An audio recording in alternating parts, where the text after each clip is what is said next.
Hello and welcome to Massachusetts and welcome to 16 High Street, which is the home of Sharon Historical Society. This past Sunday we had a great group of visitors. It was Sharon's third grade Brownie Girl Scout troop, and they came over and they asked us to do a presentation about Deborah Sampson and colonial times. So our educator, researcher, and I like to call her historian as well, Claire Forman, did fantastic job, and we all were quite surprised that she kept the girls interested for over 90 minutes. So first she started with explanation. What is a historian? What is our role as Sharon Historical Society, and what does our group of volunteers do? She also talked about different parts of discovering history, from what it means to be genealogist, archaeologist, researcher, oral historian, as well as archivist. Later on, she concentrated on life of Deborah Sampson. She went through her childhood to adolescence, to Deborah signing up, and then retiring from army rather, and her family life, and basically about her life here in Sharon. Towards the end, she also pulled over 12 different items that are related, or some were actually used during colonial times, and she asked the girls to come up with their theory what these items were used for. The girls had really great time, and we were quite impressed how many theories they come up with. So I let you to listen to Claire Forman and watch how the girls were engaged, and towards the end of the video you can also try to identify some of these objects. Old enough at this time. She was 8 years old.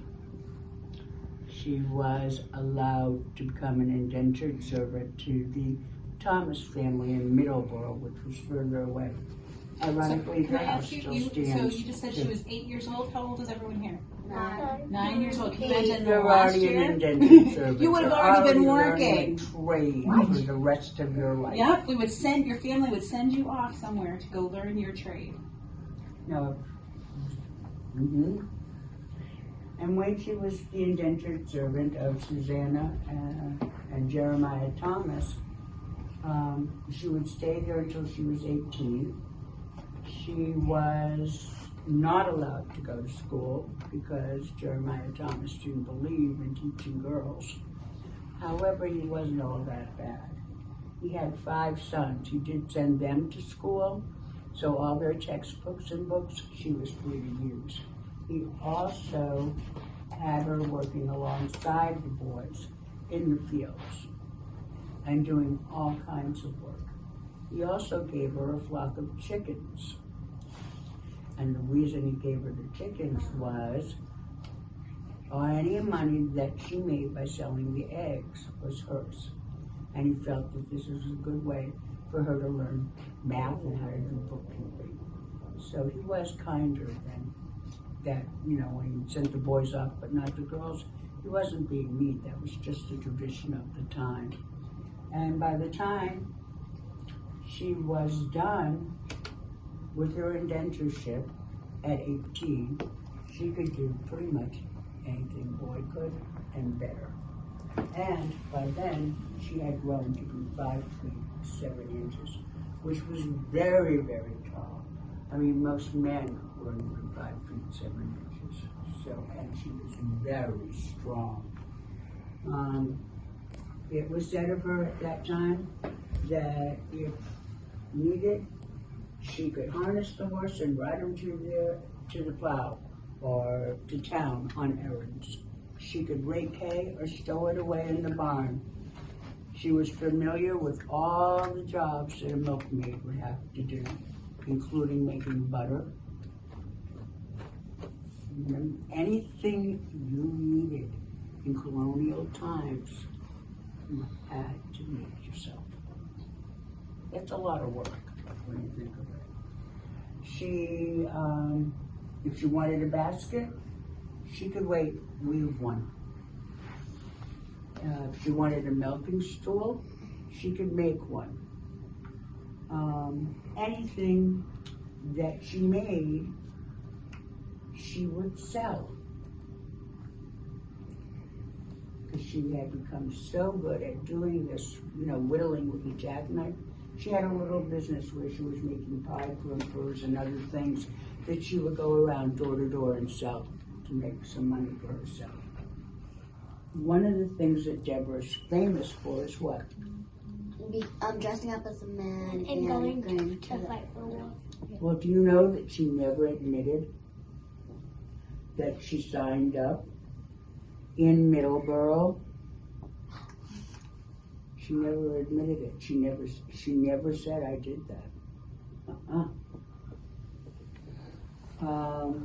But it is written down in the Baptist Church in Middleborough that in March of 1782, when she was boarding with the family of Benjamin Leonard, she borrowed a suit of clothing that belonged to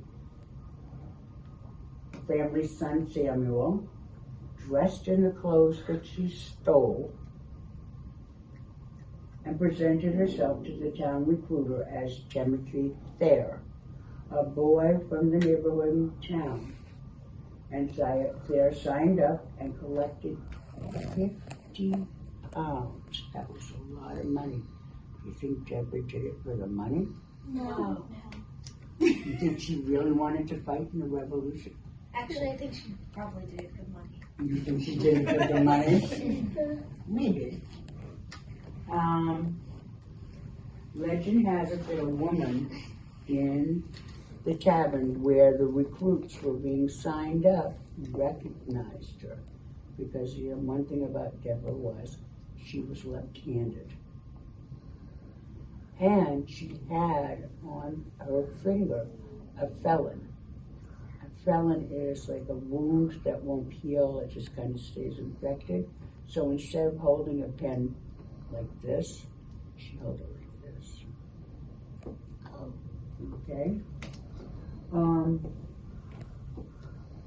So it was written in the records of the Baptist Church that she dressed herself up in men's clothes and headed to the tavern and signed up for 3 years service. But once she was found out, she returned the money, but from then on, she was banned from the church. As Timothy there, she decided it was time to leave town. And so she traveled alone, but she knew it was dangerous for a woman to travel alone. So she made herself a set of men's clothing, and she wandered from Middleborough to New Bedford and then up the coast to Boston. She had in her mind that maybe she could get hired as a cabin boy and sail away and see the world, because I think Deborah had a really adventurous spirit. She wanted to learn about this world that she had been reading about in all these books. And then from there, she went to Bellingham. And that's when she signed up again. And this time, she signed up as Robert Shirtlift. She signed up on May 20th of 1782 as 50 new members of the Light Infantry Company of the 4th Massachusetts. And she served with them for 17 months, undetected. So she enlisted as Robert Shirtliff, and guess where she went? Sharon? What? Sharon? No. She went to a part of the war that was really, really dangerous. Not as dangerous as marching in with troops, The battlefield? but in this part where the rest of the world didn't quite exist yet. When the colonists came over, they kind of stayed near the harbors and the oceans and all that. So America was very slow to move out westward. And so she was assigned to a troop that was patrolling along this border where there were lots of Tories. Any idea what a Tory was? I think a Tory was somebody that was loyal to the British king. Mm-hmm. So most of the military action that you saw was trying to keep people in that area safe, because the Tories were notorious cowboys, kind of coming in, doing horrific things, robbing farms, killing people everywhere, and it was her job with her troop to patrol the region between the frontier between New York City and that line where the Tories were all encamped. It was a dangerous no man's land, and it was likely here that she was injured or wounded. What do you mean by injured? Like what kind of injured? Well, even that's kind of a mystery.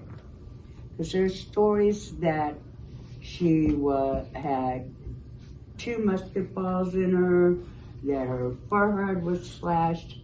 If you were a woman disguised as a man, would you go to a doctor? No. Mm-mm.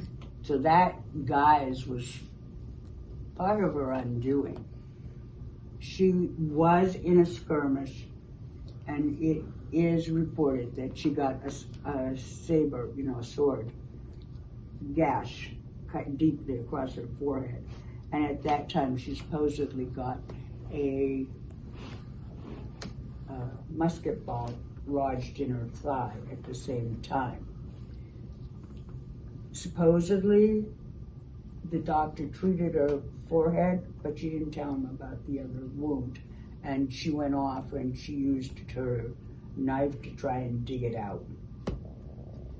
Her husband said she never was successful in digging it out, and that caused her a great deal of pain all through her life, and that she wasn't able to help him as much on the farm because she was sick, and they even got a doctor's bill at one time for $600, which was the equivalent of thousands and thousands back then. He also gave her a letter to give to General Patterson, and in the letter he revealed Deborah's true identity. And General Patterson, who arranged that Deborah got an honorable discharge in October of 1783. She received at that time testimony to her faithful performance of duty and exemplary conduct in the Army, and not only by General Patterson, but Colonel Shepard, Jackson, her regiment commanders, and they arranged payment for her transport back to Massachusetts. Why did she come to Sharon? Have you ever seen this house? Yes. Oh. Yeah? Where is it? I know where it is, but I always forget it. It's on Bay Road. Which way? And it's still there. At one time, way after Deborah was there, it was a popcorn factory. But it was the home of Zebulon Waters, and Deborah's mother's sister was Alice Waters.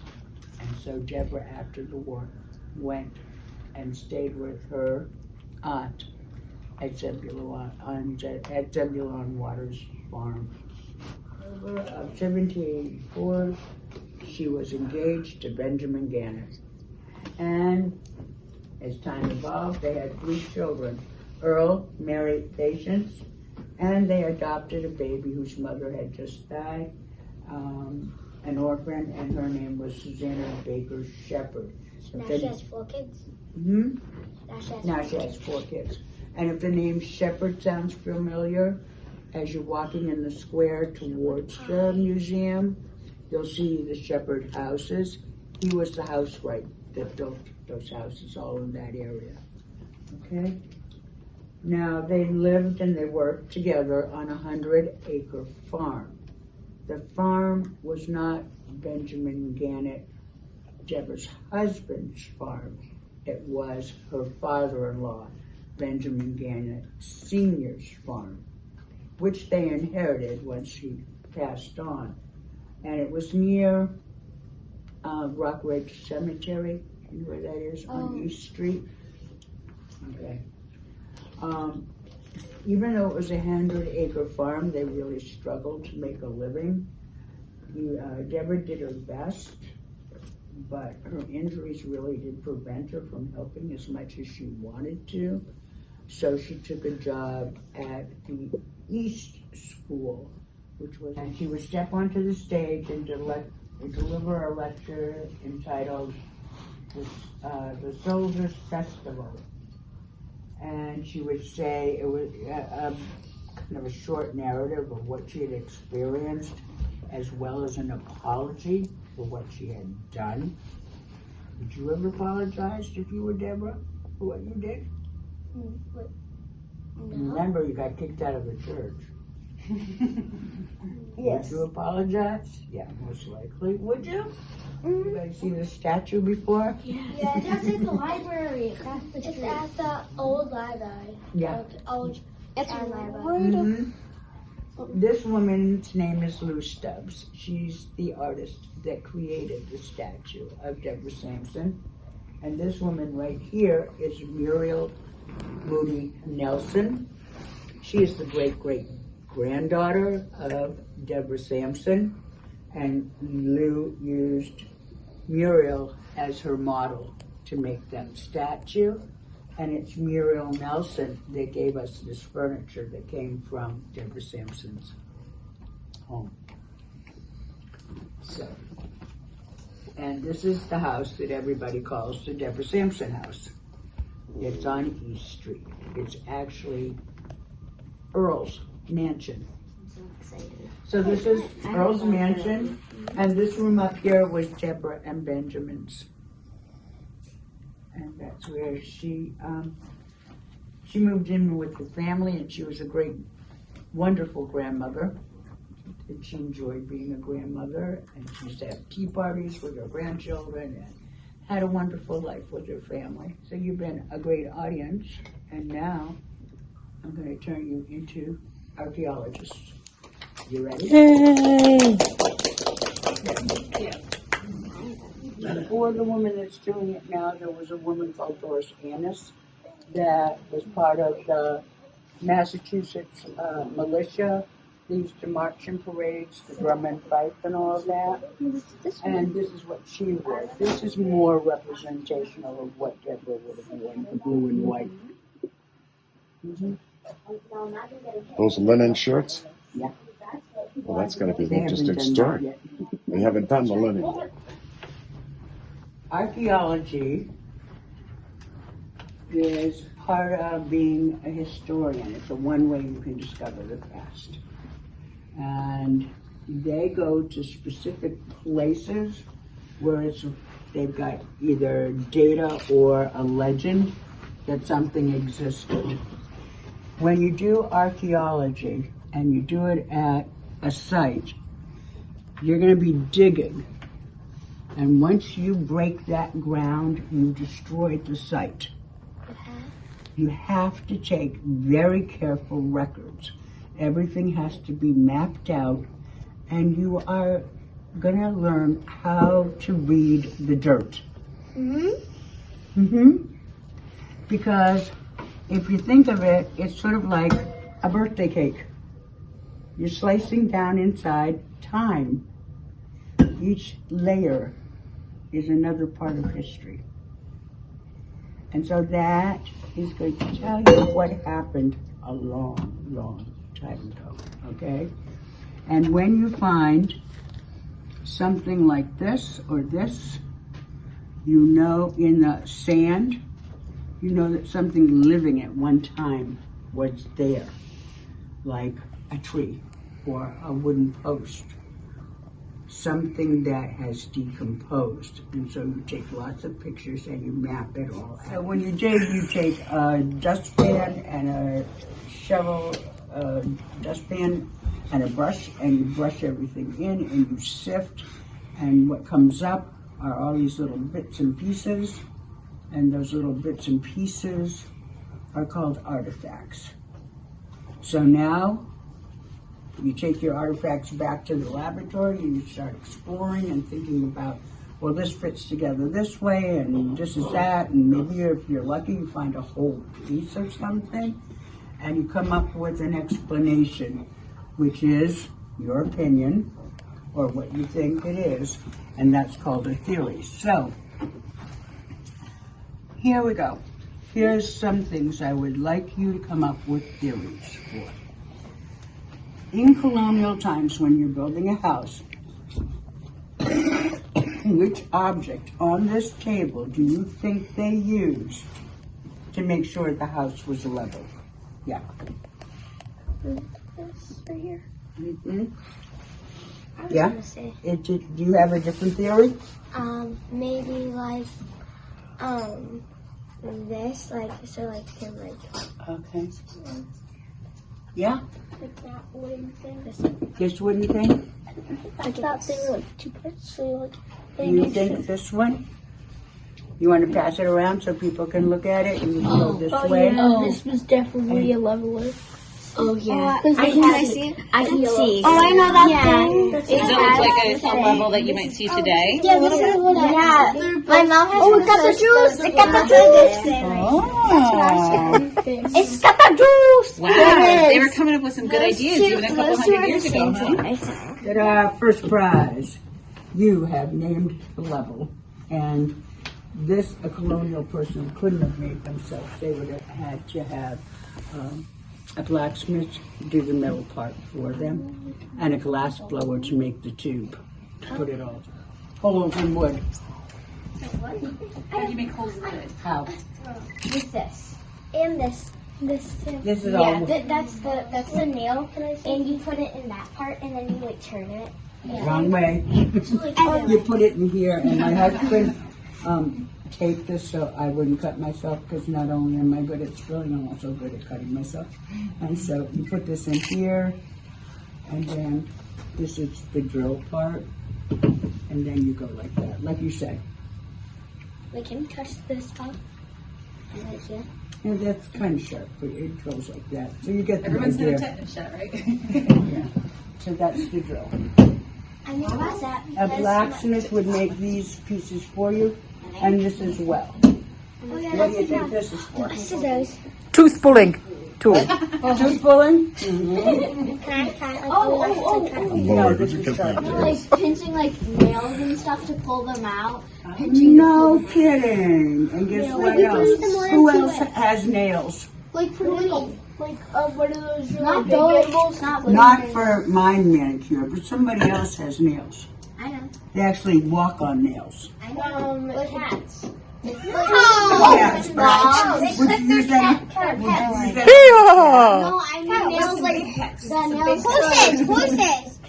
Horses' hooves. Horses' hooves. Good girl. Exactly. Very good.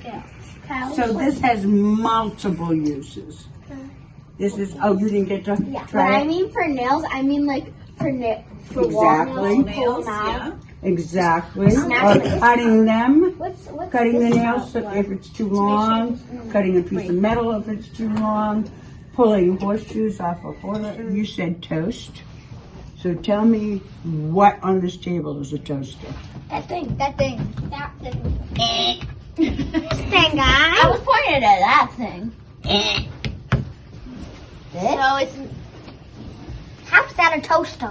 This? There's a toaster on the table. Find it. Well, can I grab this? That thing! That thing. Thingy my bobber right over here. Yeah. You hold it. Oh, you put bread in it, hold it over a fire, and just. Oh yeah, that. I Bang know it. it. Or you can just set it because it has. There we go. Hey. Yeah, you put the toaster here. You put the bread And in then there. hold it, and then it. So this is a tube. You can toast two pieces of bread at the same time. And you put it close to the fire, or see these little legs, you can leave it there for a little while. And when it's done enough on one side, you can just turn the handle and you flip the bread, and now you're toasting this side. Had to be in the fire, right? Because no electricity, no toaster ovens that are just plug in and it heats up some coils, right? Yeah. So that's how they made I feel like toast. this is supposed to be a game. Or it is dangerous. And do you know how many women went up in flames because of those long dresses they wore? Wait. Watch. Whoa. Keep going in and push the whole apple all the way through. So you gotta go all the way. And it tastes There delicious. you go. That'll do it. How much time are we You're getting squirted. Well, that's There cool. you go. Voila. Voila. And then take the apple off. Oh my god.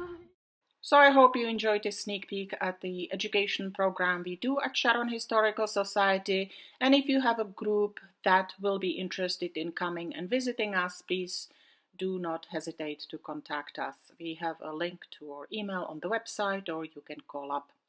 Thank you very much for watching Sharon Local History. I would like to thank the girls for being fantastic and their troop guides for visiting us, and I would love to give huge thank you to Claire Forman, who was fantastic. Thank you very much, Claire. You are amazing. You are a rock star and my hero. And thank you to Bruce for taking some amazing pictures. Thank you for watching Sharon Local History.